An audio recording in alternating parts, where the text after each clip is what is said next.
আস্তে আস্তে কাফেরদের থেকে তিনি আলাদা হয়ে যাবার পরেতে আল্লাহ রাসূলকে সন্তুষ্টি করবার জন্য 5 ওয়াক্ত নামাজও তিনি পড়ছিলেন। তিনি নামাজ পড়ছিলেন, তিনি আল্লাহর ইবাদত বন্দেগী করছিলেন, রাসূলুল্লাহর কথা মতন ওঠা বসা চলাফেরা সবকিছুই করছিলেন। এমন তো অবস্থাতে মুসা ইবনে উমাইর রাদিয়াল্লাহু তাআলা আনহুর মা বুঝতে পেরেছে, হে মুসাইব তুমি শুনে রেখে দাও, তুমি আস্তে আস্তে কেন এই মুহাম্মদী ইসলাম তুমি গ্রহণ করেছো, যে মুহাম্মাদের জন্য মক্কার সব মানুষরা আলাদা হয়ে গিয়েছে, মুহাম্মাদের বিরুদ্ধে তারা সব মানুষরা দলবদ্ধ হয়ে গিয়েছে, তুমি কেন মুসাইব সেই মুহাম্মদ ইসলামটা গ্রহণ করেছো?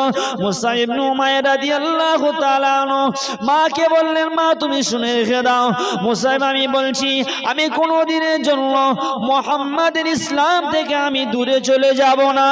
জোরে বলুন সুবহানাল্লাহ। মুসা ইবনে উমাইর রাদিয়াল্লাহু তাআলা আনহু আস্তে আস্তে যেমন মুসলমানেরা না আর কি ইবাদত বান্দিগি করছিলেন, তিনিও রাতের গভীরতায় সবকিছু করছিলেন, কিন্তু করতে করতে মার কাছে সবকিছু সবাই ধরা পড়ে যায়। কোন ছেলে যদি বাড়িতে কিছু করে, একদিন দুদিন 3 দিন 4 দিন পর মা বুঝতে পারে যে ছেলেটা এই কাজ করতে চলেছে, এই কাজ করতে চলেছে। ঠিক তেমনি ভাবে মুসা ইবনে উমাইর রাদিয়াল্লাহু তাআলা আনহুর ইসলাম গ্রহণটা মা প্রথমে সর্বপ্রথম বুঝতে পেরেছিল। সর্বপ্রথম বুঝতে পারার পরেতে মুসাইবকে বলছে, মুসাইব তুমি শোনো, যে মুহাম্মাদের বিরুদ্ধে আজ মক্কার সব গ্রামবাসীরা সকলেই মুহাম্মাদের বিরুদ্ধে তানার এগনেস্টে তারা সকলেই এক সাইডে চলে গিয়েছে, মুহাম্মাদের ইসলামটা মানুষ গ্রহণ করবে না বলে, মুহাম্মদ যা কিছু বলে সব মিথ্যা, সব নিজের বানানো কিতাব।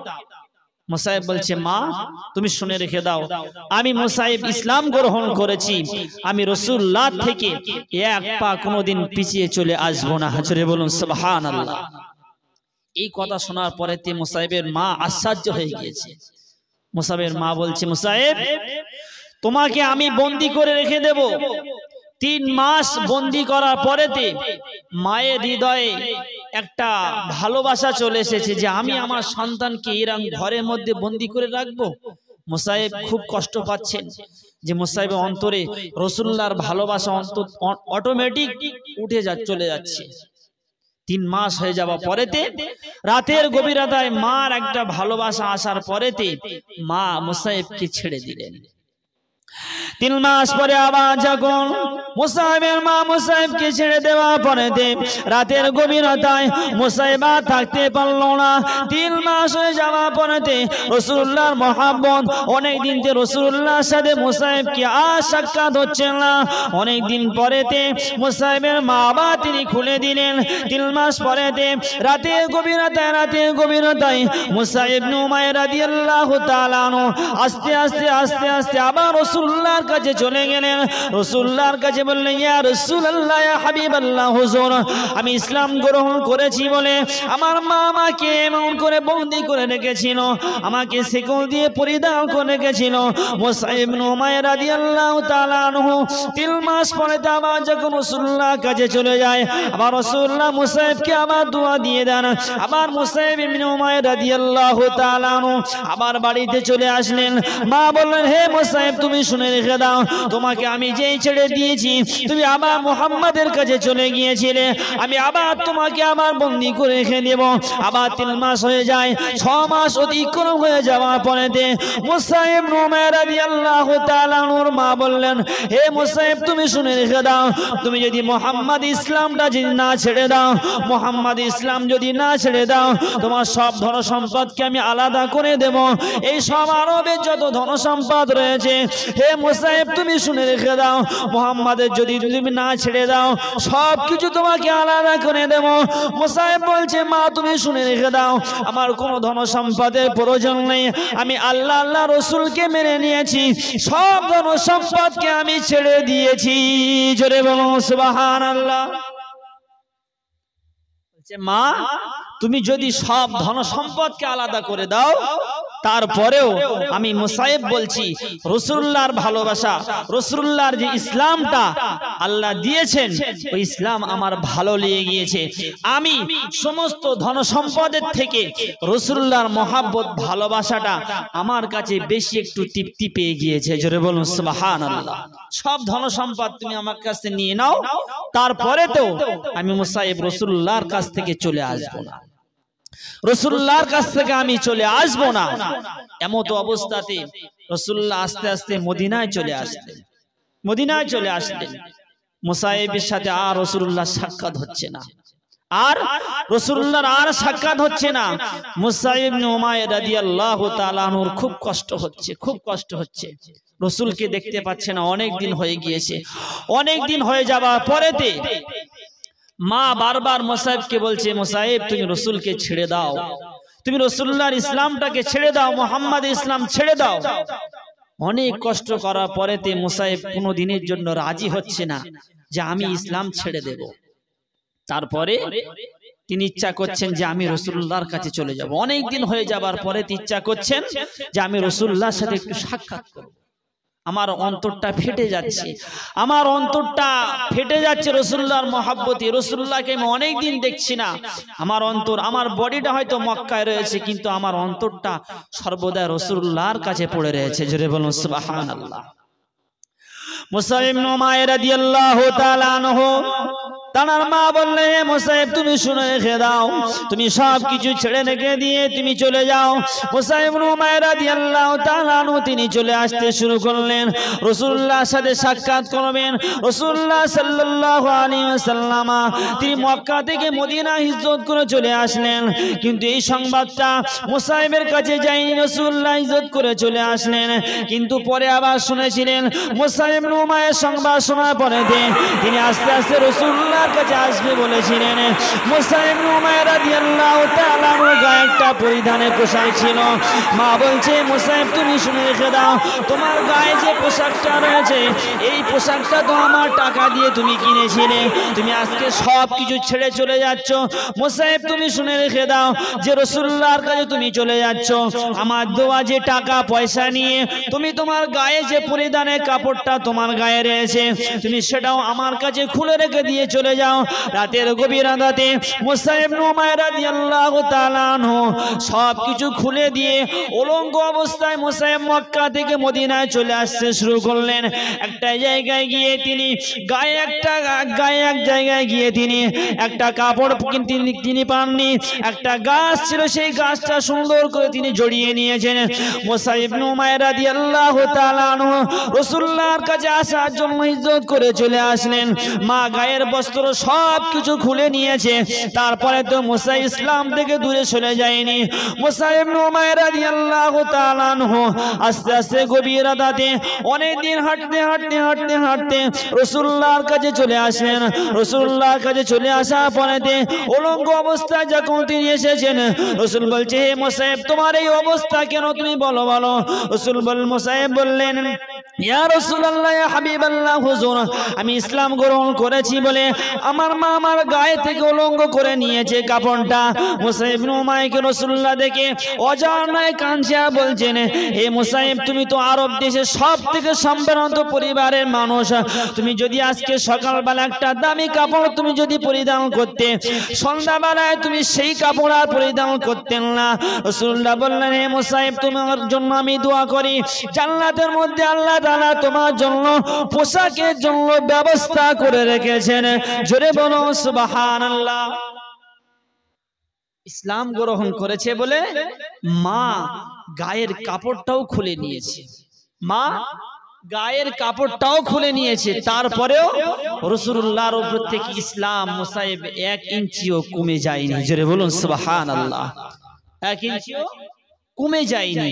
সেই জন্য আল্লাহ বললেন, আমিনু কামা আমানান নাস, ঈমান আনো আল্লাহ রাসূলের প্রতি যেমন সাহাবা রাদিয়াল্লাহু তাআলা আনহু আজমাইন না ঈমান এনেছে। মুসাইবকে দেখার পরেতে রাসূলুল্লাহ কাঁদছেন, মুসাইব ইসলাম গ্রহণ করেছে বলে তোমার গায়ের সব পোশাক খুলে নিয়েছে তোমার মা, আমি দোয়া করছি আল্লাহ তোমার জন্য জান্নাতের রাস্তা সুন্দর করে রেখেছেন, আর জান্নাতে তোমার জন্য পোশাক প্রস্তুতি করে রেখেছেন। জোরে বলুন সুবহানাল্লাহ। রাসূল বললেন, আরো সাহাবাদেরকে বলছে, সাহাবারা মুসাইবের জন্য তোমরা একটা কাপড়ের ব্যবস্থা করো, মুসাইবের জন্য তোমরা একটা কাপড়ের ব্যবস্থা করো। একজন সাহাবা দায়িত্ব নিলেন, কাপড়ে একটা ব্যবস্থা করলেন। এবার আস্তে আস্তে শুরু হচ্ছে যুদ্ধ। যুদ্ধ শুরু হতে চলেছে। প্রথম ইসলামের প্রথম যুদ্ধ হয়েছে উহুদের ময়দানে। রাসূলুল্লাহ সাল্লাল্লাহু আলাইহি ওয়াসাল্লাম ইসলাম প্রচার করবার জন্য ওদের প্রান্তরে তিনি চলে গেলেন। মুসাইব ইবনে উমাইর রাদিয়াল্লাহু তাআলা আনহু তিনিও চলে গেলেন যুদ্ধের ময়দানে। আরো অনেক সাহাবা গিয়েছেন। অনেক সাহাবা যাওয়ার পরেতে ওদের ময়দানে যুদ্ধ শুরু হয়েছে। আস্তে আস্তে রাসূলুল্লাহকে আক্রান্ত করেছে। রাসূলুল্লাহ আক্রান্ত করার পরেতে কাফেররা বলছে, আমরা মুহাম্মদকে শেষ করে দিয়েছি। আরো যে সমস্ত সাহাবারা ছিলেন তারা বলছেন যে রাসূলুল্লাহ যদি শেষ হয়ে যায় তাহলে আমরা আর ইসলামের জন্য কেন আমরা যুদ্ধ করব। অপরদিকে মুসাইব ইবনে উমাইর রাদিয়াল্লাহু তাআলা আনহু তিনি বুঝতে পেরেছেন যে না, রাসূলুল্লাহ এখনো শহীদ হয়ে যায়নি, রাসূলুল্লাহ এখনো বেঁচে রয়েছেন। সাহাবাদেরকে নিয়ে তিনি বললেন, ও আমার সাহাবারা তোমরা শুনে রেখে দাও, রাসূলুল্লাহ এখনো জীবিত রয়েছে। রাসূলুল্লাহ যদি মারাও যায় তারপরে আল্লাহ তিনি এখনো রয়েছেন। আল্লাহ রাসূল যদি পৃথিবী থেকে যদি বিদায় নিয়ে চলে যায় তাহলে আল্লাহর জন্য আমরা ইসলামটা প্রচার করবার জন্য যুদ্ধ করব। এই সংবাদ শোনার পরেতে মুসাইব ইবনে উমাইর রাদিয়াল্লাহু তাআলা আনহু আবার সাহাবাদেরকে নিয়ে যুদ্ধ শুরু করলেন। যুদ্ধ শুরু করার পরেতে মুসাইব ইবনে উমাইর রাদিয়াল্লাহু তাআলা আনহু বিজয়ের ওই পতাকাটা তিনি হাতে নিলেন। আবার কাফেররা তার হাতটা কেটে দিয়েছেন। একটা হাত যেই কেটে দেওয়া পরেতে মুসাইব ইবনে উমাইর রাদিয়াল্লাহু তাআলা আনহু ওই পতাকাটা আবার তিনি বাম হাতে নিয়েছিলেন। কাফের আবার বাম হাতটা কেটে দিয়েছিল। কেটে দেওয়ার পরেতে মুসাইব ইবনে উমাইর রাদিয়াল্লাহু তাআলা আনহু তিনি ওই পতাকা আবার গালে তিনি ধরে রেখেছিলেন। জোরে বলুন সুবহানাল্লাহ। কাফেররা হাত কেটে দিয়েছে, আবার ওই পতাকাটা তিনি বাম হাতে নিয়েছেন, আবার বাম হাতটাও কেটে দিয়েছে। ওই পতাকা তিনি গালে দিয়ে উঁচু করে রেখেছেন। আবার তীর মেরেছে তানাকে, আবার তীর মারা পরেতে তিনি এই বাজু দিয়ে আবার এরকম চেপে রেখেছে। এরকম অনেক আঘাত করার পরেতে আস্তে আস্তে মুসাইব ইবনে উমাইর রাদিয়াল্লাহু তাআলা তিনি ইন্তেকাল করলেন। ইন্না লিল্লাহি ওয়া ইন্না ইলাইহি রাজিউন। ইন্তেকাল করলেন। আরো অনেক সাহাবা ইন্তেকাল করেছিলেন। ওখানে একটা ঘটনা হয়েছিল, রাসূল সাল্লাল্লাহু আলাইহি ওয়াসাল্লাম একটা ঘাঁটিতে 50 জন সাহাবাদেরকে দাঁড় করে দিয়েছিলেন। রাসূল বলেছেন যে যুদ্ধ বিজয় হয়ে যাওয়ার পর হারি বা জিতি তোমরা এই ঘাঁটি থেকে দূরে চলে যাবে না, তোমরা এই ঘাঁটি থেকে দূরে চলে যাবে না। রাসূল সাল্লাল্লাহু আলাইহি ওয়াসাল্লাম এই কথাটা বলার পরেতে সাহাবারা দেখছেন যে যুদ্ধে আমরা জয়ী হয়ে যাচ্ছি। কিছু সাহাবা বলছেন যে আমরা তো যুদ্ধে জয়ী হয়ে যাচ্ছি, তাহলে গনিমতের মাল আমরা কুড়িয়ে নেব। সেই সময় অর্থাৎ যুদ্ধের সামগ্রী যত মাল যারা জিতে যাবে তারা মালগুলো নিয়ে চলে আসতেন। তো এই 50 জন সাহাবাদেরকে রাসূলুল্লাহ বললেন যে আমরা যদি জিতে যাই বা হেরেও যাই তারপরে তোমরা এই 50 জন সাহাবা এখান থেকে তোমরা দূরে চলে যাবে না। তারপরেতে এইবার দেখছেন সাহাবারা যে আমরা তো জিতে যাচ্ছি, তিনি কি করছেন, জিতে যাওয়ার কারণে ওই 50 জন সাহাবাদের মধ্যে থেকে কিছু সাহাবারা চলে গিয়েছেন গনিমতের মাল অর্জন করার জন্য। এই কিছু সাহাবা গিয়েছেন, আর একজন কিছু সাহাবা বলছেন না, রাসূল বলেছেন যেখানে আমরা এখান থেকে দূরে সরে যাব না। কাফেররা সামনের দিকে চলে গিয়েছে। এবার যেই এই 50 জন সাহাবাদের মধ্য থেকে চলে যেতে যেতে কয়েকজন অর্থাৎ 10 বা 12 জন সাহাবা এই ঘাঁটিতে লাস্ট পর্যন্ত ছিলেন। এবার সামনের দিকে গনিমতের মাল তানারা তুলতে গিয়েছিলেন। কাফেররা তানারা একদম দুটো একদম আর কি পাহাড়ের মাঝখানে তাদের দাঁড় করিয়ে দিয়েছিলেন। পাহাড়ের ওপর দিক থেকে চলে এসে এই যে 50 জন সাহাবা যেখানে দাঁড়িয়েছিলেন যে ঘাঁটিটা, ওই ঘাঁটিতে এসে দেখছেন অল্প কয়েকজন মানুষ রয়েছে, অল্প কয়েকজন। অল্প কয়েকজন যখন দেখেছেন কাফেররা পিছন দিক থেকে সাহাবাদেরকে ধাওয়া করা শুরু করেছে, আর ওই পিছন দিক থেকে এই 12 জন বা যে কজন ছিলেন তাদেরকে শহীদ করেছেন। এবং ওনারা তো সামনের দিকে মাল কুড়াতেই ব্যস্ত ছিল, পিছন দিক থেকে এসে আবার কাফেররা এই সাহাবাদেরকে শহীদ করে দিয়েছিলেন। শুধু জাস্ট একটুখানি রাসূলুল্লাহর কথা তিনি বলেছিলেন যে তোমরা 50 জন সাহাবা এখান থেকে তোমরা যাবে না, কিন্তু তারপরেও কিছু সাহাবা চলে যাওয়ার কারণে ওই উহুদের যুদ্ধে সাহাবারা হেরে গিয়েছিলেন। রাসূল সাল্লাল্লাহু আলাইহি ওয়াসাল্লাম যুদ্ধ শেষ হওয়ার পরেতে কোন সাহাবা কোথায় শহীদ হয়েছেন, কোথায় শহীদ হয়ে গিয়েছেন এই দেখতে দেখতে তিনি চলে গেলেন। মুসা ইবনে উমাইর রাদিয়াল্লাহু তাআলা আনহুকে দেখলেন তিনি শহীদ হয়ে গিয়েছেন, তিনি আর পৃথিবীতে বেঁচে নাই। রাসূলুল্লাহ যখন সাহাবাদেরকে নিয়ে আস্তে আস্তে এক জায়গায় করলেন, যত সাহাবা শহীদ হয়ে গিয়েছেন সব লাশকে এক জায়গায় করলেন, সমস্ত লাশের কাপড় পরিধান করা শুরু করলেন। শুরু করার পরেতে লাস্টে মুসা ইবনে উমাইর রাদিয়াল্লাহু তাআলা আনহু আসলেন এবং রাসূলুল্লাহ চাচা হামজার কাছে আসলেন। আসার পরেতে আর কাপড় কুলায় না, সাহাবারা বললেন ইয়া রাসূলুল্লাহ ইয়া হাবিবাল্লাহ হুজুর, আর কাপড় তো আমাদের কাছে নেই, একটাই কাপড় রয়েছে, আপনার চাচা এবং মুসা ইবনে উমাইর রাদিয়াল্লাহু তাআলা আনহু এই দুজনাই বেড়ায় বাকি রয়েছে, কাকে আমরা কাপড় পরিধান করাবো? মাথার দিকে যদি ঢেকে দেয় পায়ের দিকটা আমার খালি হয়ে যায়, পায়ের দিকটা যদি ঢেকে দেয় আবার মাথার দিকটা খালি হয়ে যায়। রাসূলুল্লাহ দেখলেন আমার চাচাকে আমি এই কাপড় দেব না। রাসূলুল্লাহ বললেন হে আমার সাহাবারা তোমরা শুনে রেখে দাও, যে কাপড়ের জন্য মুসা সব কিছু ছেড়ে দিয়ে চলে এসেছিল, সব ছেড়ে দেওয়ার পরেতে রাসূলুল্লাহ মুসাইবকে দেখে অজানা নয়নে কাঁদছেন যে আমার জন্য সব কিছু ছেড়ে দেওয়ার পরেতে লাস্টে যখন তাকে দাফন করা হবে তারপরে মুসাইবের জন্য কাপড় সব হচ্ছে না। রাসূলুল্লাহ সাহাবাদেরকে বললেন ওই কাপড়টা মুসাইবকে দিয়ে দাও, আর পায়ের দিকে যেটা খালি হয়ে যাচ্ছে সেই দিনকার সময় একটা ঘাস ছিল, সেই ঘাসটা দিয়ে মুসাইবকে সুন্দরভাবে দাফন করা পরেতে সাহাবারা বললেন ইয়া রাসূলুল্লাহ ইয়া হাবিবাল্লাহ হুজুর। রাসূলুল্লাহ কান্নাকাটি করছেন, রাসূলুল্লাহ সাহাবাদেরকে দিয়ে কাঁদছেন, তিনি দেখছেন যে আমার চাচা যান তিনিও কাপড় পাচ্ছেন না, সব কিছু উজাড় করে দিয়ে লাস্টে একটা কাপড় পরিধান করানোর মতো সেই সুযোগ হচ্ছে না। রাসূলুল্লাহ আল্লাহর কাছে দোয়া করলেন, ইয়া রাসূলুল্লাহ আল্লাহর কাছে দোয়া করলেন ও রব্বানা আলামিন, যে মুসাইব সব কিছু ছেড়ে দিয়ে ইসলামের জন্য সব কিছু কুরবান করে দিয়েছেন, আল্লাহ মুসাইবের জন্য আপনি জান্নাতে কাপড়ের ব্যবস্থা করে দেন। জোরে বলুন সুবহানাল্লাহ। শেষ পর্যন্ত মুসাইবকে যে সুন্দর করে কাপড় পরিধান করিয়ে যে দাফন করবেন সেটাও হয়নি। তাহলে ইসলামের জন্য কতটা কুরবান তিনি করেছিলেন ইসলামের জন্য। সেই জন্য ঈমান এমন একটা জিনিস, মজবুতি যদি ঈমান থাকে পৃথিবীর কিছু আমার কষ্ট দিতে পারবে না, আর ঈমান যদি দুর্বল থাকে পৃথিবীর কোনো কিছু একটা হলে কষ্ট হবে। সেই জন্য আল্লাহ রসুলের প্রতি এমন ভাবে ঈমানি তাকওয়া রাখতে হবে, এমন ভাবে ঈমানি মজবুত রাখতে হবে, দেখবেন পৃথিবীর সব কিছু এক প্রান্ত চলে যাবে, তারপরেও মনে কোনো কিছু কষ্টই হবে না। জোরে বলুন সুবহানাল্লাহ। যেমন সাহাবার যে ঘটনা বললাম, মুসা ইবনে উমাইর সব কিছু ছেড়ে দিয়ে আল্লাহ রসুলের প্রতি ঈমান এনেছে, আল্লাহ রসুলের প্রতি ঈমান এনেছে। ঈমান আনার পরেতে সব কিছু ছেড়ে দিয়ে জান্নাতের সুসংবাদ পেয়ে গিয়েছিলেন। জোরে বলুন সুবহানাল্লাহ। আরো অনেক সাহাবা রয়েছে। আবুল বাশির বলে একজন সাহাবা ছিলেন, সেই সাহাবা রাসূলুল্লাহর উপরে ঈমান এনেছিলেন।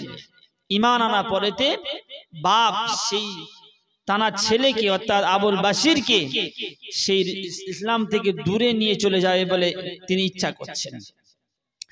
আবুল বাশির রাদিয়াল্লাহু তাআলা আনহু রাসূলুল্লাহর ইসলামের প্রতি ইসলামের হাতে হাত দিয়ে রাসূলুল্লাহর হাতে হাত দিয়ে ইসলাম গ্রহণ করার পরেতে সেই সাহাবার আব্বা তিনি চেষ্টা করছেন রাসূলুল্লাহ ইসলাম থেকে আমি দূরে নিয়ে চলে যাব, কিন্তু আবুল বাশির রাদিয়াল্লাহু তাআলা আনহু তিনি ইসলামের জন্য জানটা কুরবান করে দিয়েছেন। রাসূলুল্লাহর প্রতি এমন মহব্বত এমন ভালোবাসা হয়ে গিয়েছে, হুদায়বিয়ার দিনে যিনি সন্ধি হয় রাসূলুল্লাহ সাল্লাল্লাহু আলাইহি ওয়াসাল্লাম কাফেরদের সাথে একটা একটা সন্ধি লিখছেন যে আমার কাফেররা যদি ইসলামের মধ্যে চলে আসে তাহলে সেই ব্যক্তিটাকে ছেড়ে দিতে হবে, আর তোমাদের ব্যক্তি যদি আমাদের মধ্যে আসে অর্থাৎ ইসলাম গ্রহণ করা ব্যক্তি যদি কাফেরদের মধ্যে চলে যায় তাহলে কাফেররা ইসলামওয়ালা ব্যক্তিকে আর ছেড়ে দেবে না। এই সন্ধিতে কাফেরদের সাথে রাসূলুল্লাহ তিনি লিপিবদ্ধ করছেন। এমন অবস্থাতে আবুল বাসির রাদিয়াল্লাহু তাআলা আনহু রাসূলুল্লাহর কাছে আসলেন, ইয়া রাসূলুল্লাহ ইয়া হাবিবাল্লাহ হুজুর, আপনি এই সন্ধি করার আগে আমার কাছে নিয়ে নেন, আমাকে আপনার মধ্যে নিয়ে নেন, কিন্তু তার আগে সন্ধি লিপিবদ্ধ হয়ে গিয়েছে। অপরদিকে আবুল বাসির এসে বলছেন, ইয়া রাসূলুল্লাহ ইয়া হাবিবাল্লাহ হুজুর, আমি এদের মধ্যে থাকতে পারবো না, আপনি আমাদের মধ্যে নিয়ে নেন, আপনি আপনার মধ্যে নিয়ে নেন আমাকে। রাসূল বলছেন, এ বাসি তুমি শুনে রেখে দাও, আমি রাসূলুল্লাহ সাল্লাল্লাহু আলাইহি ওয়াসাল্লাম কাফেরদের সাথে আমার লিপিবদ্ধ হয়ে গিয়েছে, আমি তোমাকে আর ফিরিয়ে নিতে পারবো না। অপর দিক থেকে আবুল বাসির আব্বা চলে আসলেন, আসার পরেতে আবুল বাসিরকে হিড়ির করে টেনে নিয়ে চলে যায় রাসূলুল্লাহ সাল্লাল্লাহু আলাইহি ওয়াসাল্লামের দিকে। আবুল বাসির বারবার তাকিয়ে থাকে, ইয়া রাসূলুল্লাহ ইয়া হাবিবাল্লাহ হুজুর, আপনি আমাকে আপনার মধ্যে নিয়ে নেন, রাসূলুল্লাহর সাথে আর কোনোদিন দেখা হবে না। আবুল বাসির বলছেন, ইয়া রাসূলুল্লাহ ইয়া হাবিবাল্লাহ হুজুর, আমি ইসলামটা গ্রহণ করেছি বলে আমার আব্বা আমাকে শিকল পরিধান করে আমাকে টেনে নিয়ে যাচ্ছেন। রাসূলুল্লাহ দিকে আবুল বাসির বারবার তাকিয়ে থাকে, বলছেন, ইয়া রাসূলুল্লাহ ইয়া হাবিবাল্লাহ, আপনি আমাকে নিয়ে নেন। আবুল বাসির আব্বা নিয়ে চলে যায়। রাসূলুল্লাহ বলছেন, হে আবুল বাসির, তুমি শুনে রেখে দাও, তোমার সাথে যদি আমার পৃথিবীতে না দেখা না হয়,